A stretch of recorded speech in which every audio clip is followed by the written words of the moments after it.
Hi, thanks for coming. My name is Jess Lebow. I'm the lead narrative designer for Sniper Ghost Warrior 3. I was the original world designer for the Guild Wars series. I did some original story work for League of Legends. More recently did DLC for Far Cry 4. I've been with CI Games on this project for about a year. This is Alec. He's also part of our narrative design team, and we're going to walk you through the demo here. So you are an American Special Forces operative illegally behind enemy lines in the country of Georgia. The United States and NATO is fighting a proxy war against Russia through the civil war that's taking place in this country. It's an open world experience. Okay, there is a storyline that does take place in a particularly linear fashion. However, there is a lot of other open world activities and preparation that you have to do in order to be able to complete those missions that you see. So we're now I'd say about a third of the way through the game. We've been collecting intel, doing reconnaissance. We're on our way back to our safe house to get our next mission. But as we're fond of saying, the world itself, the terrain, is an enemy in Sniper Ghost Warrior 3. So we want to make sure that we don't stumble into anything that's going to kill us. So we're going to use one of our gadgets. Alec is demonstrating the drone. When you're in the drone, you're in first person. You'll see that the mini-map doesn't have any enemies on it until you tag them. The way you tag them is to see them, either through your drone, through the scope, hacked security cameras, visualization. So you see he's got them all, added them to his mini-map. And clearly the Russians are up to this no good because they've mined this area, they don't want any incursions. Again, the terrain can kill you, it's an enemy. So to deal with that, we've given you a couple of tools. The first is what we call extreme navigation. Rappelling, parkour, climbing over fences, dealing with terrain that you might, more vertical, things that you might not necessarily be able to go over in other ways. The second is what we call scout mode. And this is you accessing your special forces training, right? Things that you already know as an operative. You see here he's analyzing these footprints. Alec, what did you find? Careful steps, military boots, so probably there was a guy that was setting up the minefield. So now Alec has several options. He can extreme navigate his way around it, he can disarm these mines, or he can track this guy, who clearly has been the one that laid the mines, safely through the minefield. Does it disappear after a couple of times? If you do not track it, the problems or the difficulties won't appear, the mines. You will be able to go back to that. So he's also got to skirt this patrol that he saw earlier and the sniper. What you saw there was our detection meter. Stealth is obviously very important to the game. So this is our safe house. This is the crafting bench. You can craft bullets, you can craft scopes, pieces of your rifle. Alec has picked up some health kits and some body armor, and now he's going to contact JSOC and get his mission. Now, for the past few days, we've been doing reconnaissance. We know about the Russian operation here. The leader of the Russians is named General Vitkovich. JSOC says, locate him and kill him. What you're looking at here, again, open world experience. This is a local map, right? This is just the area, so this is a small section of it. This is your safe house. This is another safe house that you've unlocked, either through missions or exploration. When you unlock them, you can fast travel from one to another. Now, this isn't teleportation. Time does pass. But the conceit is, in an open world, we know that you can safely move from one safe house to the next. So here we are in the other safe house. Alec is going to select some weapons for the mission with a name like Sniper. Of course, we've got a bunch of cool rifles, right? But we've also got handguns, machine guns, knives. Your drone, of course, might need to be repaired if you crash into something or it gets shot. You might upgrade it. You might have to buy a new one. You might have to retrofit it for certain tasks. So Alec's going to select a knife and a sniper rifle. If you've done crafting, that'll appear here when you assemble your rifle. And he's going to head out for the mission. As I mentioned, time has passed. We have a dynamic weather system, so now it's raining. If we come out here at a different time, it might be foggy, it might also be raining, it might be sunny. So things change. So what did you find here? It is a weird track because it appears that somebody dragged a body through here. So you can use the scout mode to learn information about side quests, things we're calling war crimes, right? These are optional, but they can unlock tools for you later. So perhaps this guy that was dragged through here, maybe it's a dead body, perhaps it was someone that was captured. Maybe if you track them down, you find that someone's been captive, and you can release them, and maybe they'll give you a key to a tower or something that will unlock a sniping position you could use later. One of the other cool aspects of scout mode is that it can access what we call stances. So if you hold your rifle unsupported like this, it's more difficult to control, right? If you use parts of your body to control it, if you all sorts of different stances. So we know as a Special Forces operative that using our rifle up against this piece of terrain will give us lots of control. Alec can use that then to search for the general, potentially take shots if he wants to as he tags all of the patrols and the enemy.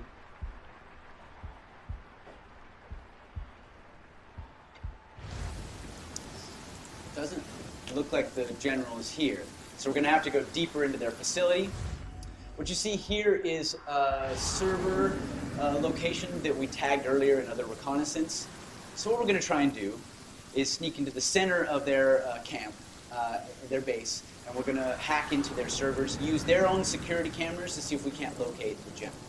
The game is never going to tell you where your enemy is. You have to do your own reconnaissance, right? This is about you being a lone guy behind enemy lines. Survival. So you can't kill somebody if you don't know where they are. So you see Alec is being very careful as he moves through here because, again, the terrain is an enemy. He's watching for enemy patrols through here. The most direct route to that server is probably down this road. But it looks like, is that 3? Looks like 3 snipers are covering this area. So Alec is going to use scout mode to find an extreme navigation way to get around. He's going to go up, maybe around, maybe he's going to take out one of these snipers. As you see, there are vehicles in the game. There'll be some jets that fly over that can detect you. There are helicopters that are searching. If you get caught, it'll set off an alarm. They'll shoot you. If the alarm goes off, it's not necessarily mission fail. However, it's going to make it a lot harder, right? So what we do is we give you challenges, and we give you tools to deal with those challenges. And it's up to you to decide how you want to tag things, kill certain targets, execute your mission. If he sets off the alarm, that's not going to be good for us. It's going to be probably demo over because we're in the middle of a camp. We're using the same build here as is on the hands-on out here. There are no cheat codes, no developer codes. What did you find here? It's a single trail. It's a sniper probably. So if he's alone, his position is booby-trapped. So usually these guys work, sometimes they work in pairs, a spotter and a sniper. The spotter will also do what they call sniper security, make sure that no one sneaks up on the pair of them while they're doing their work. But since this guy's working alone, our training has told us that he's probably booby-trapped the area. Alec will have to disarm this mine. Now you see he's tagged the guy here, so he has several choices. He can either take him out with his rifle or with his suppressed pistol, but both of those do make some noise. And so it's always going to be safer if he can find a way to do it a little more quietly. No. See, I almost got caught. Right? So now Alec has taken out one of these snipers and has opened up a corridor for him to potentially move through. Now, realism is very important to us. So you're never going to see a guard come out, put his rifle against the wall, light a cigarette. I hope nobody shoots me in the back of the head. They're all going to have duties. They're all going to have orders. They're all going to have a purpose. So in this case, there were sets of snipers that were covering every angle going into this particular camp. And Alec has now opened up one corridor. There are factions in the game, different groups of people. Some of them are enemies. Some of them are neutral. You can interact with them. In this case, what you're looking at here are Georgians. They're workers. They don't have any weapons, but that doesn't mean that if a foreign special operative pops out of the bushes with a rifle, they're not going to sound the alarm. The Russians have moved into this mining town, this whole mining community. They've taken over the mine. They've forced the Georgians into working for them, and they're building a uranium enrichment processing plant in the old mine. They're doing it over the border in Georgia to avoid international detection. And this is part of why you're being ordered to assassinate this general, because you want to slow down their progress. So you see Alec can extreme navigate over those rails. It's quite close now, so you've got to be very careful. There are no levels in the game. There are no skill points that you spend. You don't level 3, level 10. You don't click, I'm going to get better at sniping. Instead, you train, similar to what you would do if you were in the Special Forces. The more you use certain caliber rifles, the more you use your knife, the more you disarm things, the better you get at those activities. We think that this adds to the realism.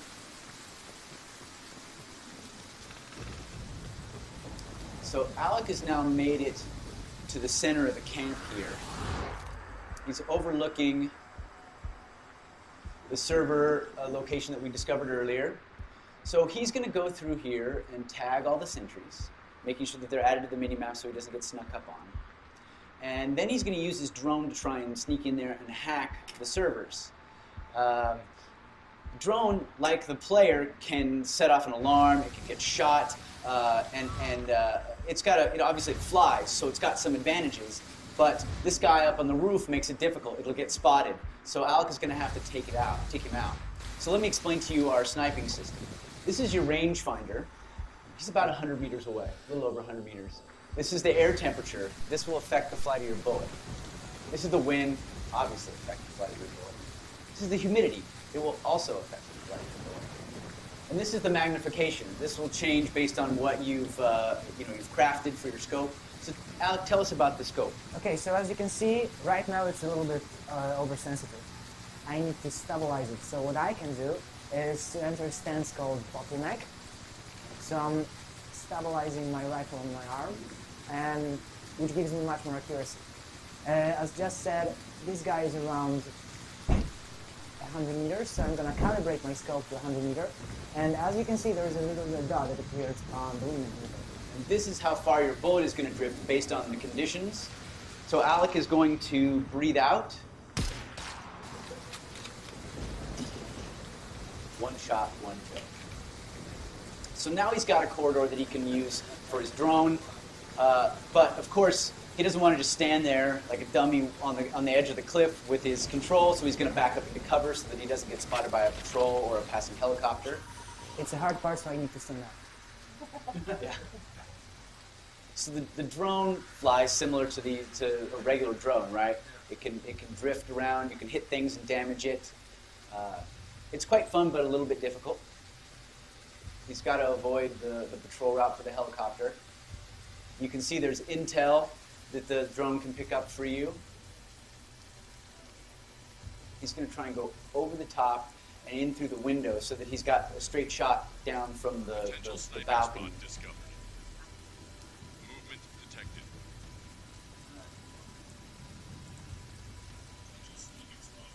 See, it's discovered a sniping spot that you can potentially use for further missions. This is you basically knowing what vantage points would be good to use. But again, you don't have to use the sniping locations. It's up to you how you execute your mission.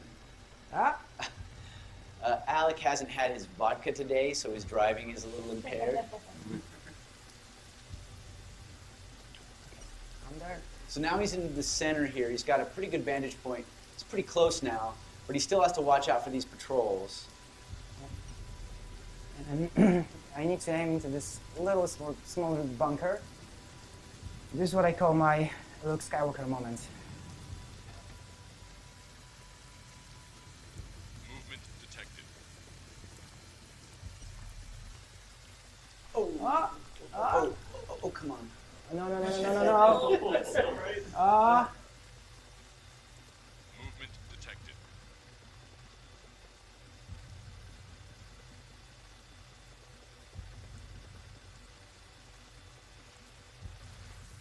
Anyway, so here we are. We've got servers. This one we've hacked into is access 3 different camera networks. You can see there are 5 cameras here and 7 here. So we're going to hack this, take control of it. And now Alec can control the cameras. You can see you can use your scout mode through the cameras. That was the hotel entrance. There's a couple of turrets here. The helipad. One guy there. Here's that patrol again. So it looks like the general is not here, not on this side anyway, so we'll have to try another set of cameras. Nobody here. Okay, here's our general. This is one of the cooler storytelling tools that we've got, right? We have our own mocap studio, so whenever you're near any NPC interaction, through a security camera, through your drone, or nearby, you can overhear their conversations. And this will advance the story, the main story, the subquests, the overall world story, and everything. Every single interaction is voiced, so you can hear all of that. This is the general and his wife. I'm going to zoom in. A little bit of a voyeuristic moment. I always feel like we're intruding on them. I should say this is the general and his soon-to-be widow. Future widow. She is the head of the uranium enrichment facility, which is built inside the mine. You'll be able to go down there and run missions in there later on. Now that we've tagged him, we know where he's at, we can move on to the second part of our mission, which is killing him. So you see here that we've got his name, we've got intel we've collected on him. And these other locations, these other things you're seeing are our sniping locations. We've unlocked these at different points. The white numbers are the distance from that sniping location to our current position. The yellow ones are the distance from the sniping location to the target. So Alec, which one do you want to use?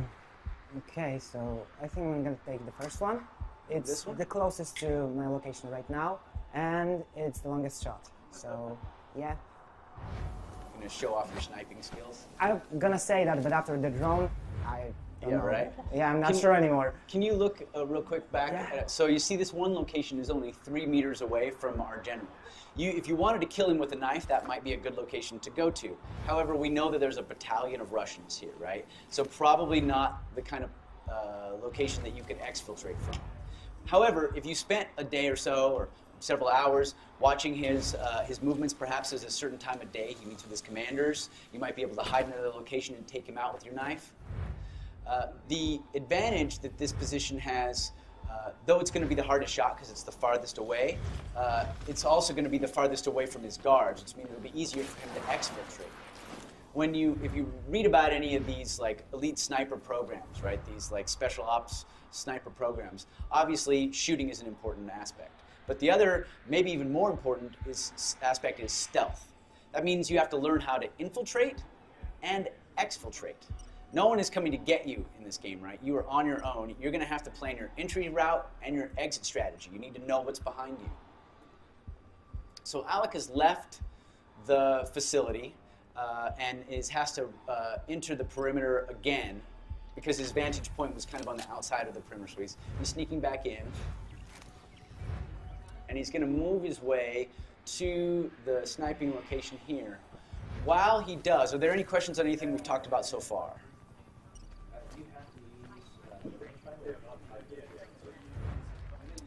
Using what?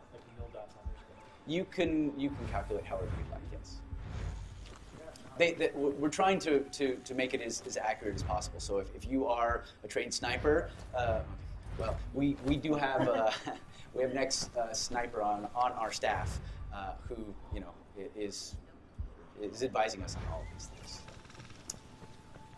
Any other questions? You have to use those sniping points to take out the target, or could you shoot them from anywhere? It's all up to you. Again, it's challenges and tools, right? So these are things from your training that you think these would be good vantage points, and there are advantages to it because you know when you're selecting them how far they are from your target, but it's really up to you. Are there any kind of achievements in the game depending on how you play, what kind of spots you're using, some kind of that? Yeah, of course, yeah. I mean, your longest shot and all that stuff, we're going to do achievements for you. I mean, of course you want to know how far and what the most wind, you know, what the worst conditions were that you shot in, all that stuff.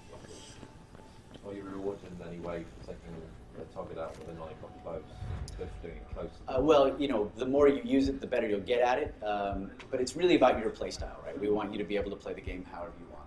This is not a run and gun shooter, right? This is really tactical, and so we're not going to tell you the best way to do it, right? We're not going to tell you you have to do it the way we want you to do it. Instead, what we're doing is we're setting up scenarios that we think would be realistic, and then we say, okay, here are your tools, go get them. And obviously we want to make it fun, so there are going to be some things in reality that maybe not in the game because that would just be too hardcore, but you know, realism is very important for us. So we're getting close to our location here. What are you learning here? So this is a set of 2 tracks. So probably there's a sniper and a spotter. So no lines, but 2 enemies. So he's going to have to take out one very quietly so that the other doesn't hear it. Otherwise, he'll raise the alarm. And at this point, if the alarm is raised, we're super deep inside the Russian camp. Odds of us getting out after killing the target really low. You see, he dropped a machine gun. You have to prep for these missions, right? You can't carry, you know, every weapon you pick up, right? So you pick them up for crafting and such. Spot.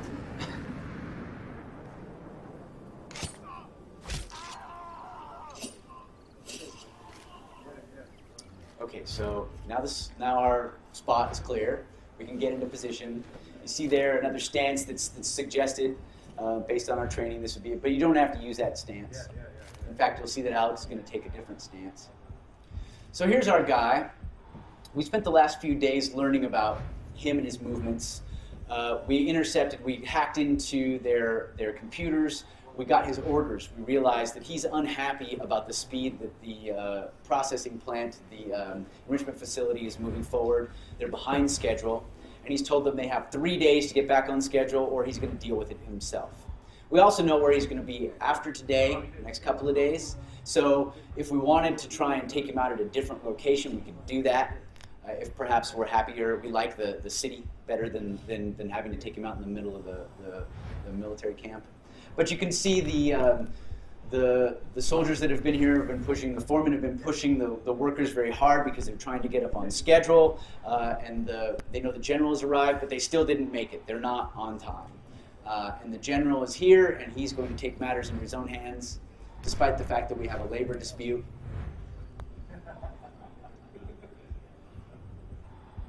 Oh my God. Oh, Daniel.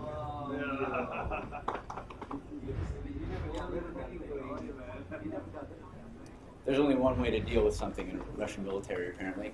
So he's not a very nice guy, so we're going to go ahead and kill him. Another shot, another kill. Now the alarm has been sounded, and Alec needs to exfiltrate. He's going to go run and get the machine gun.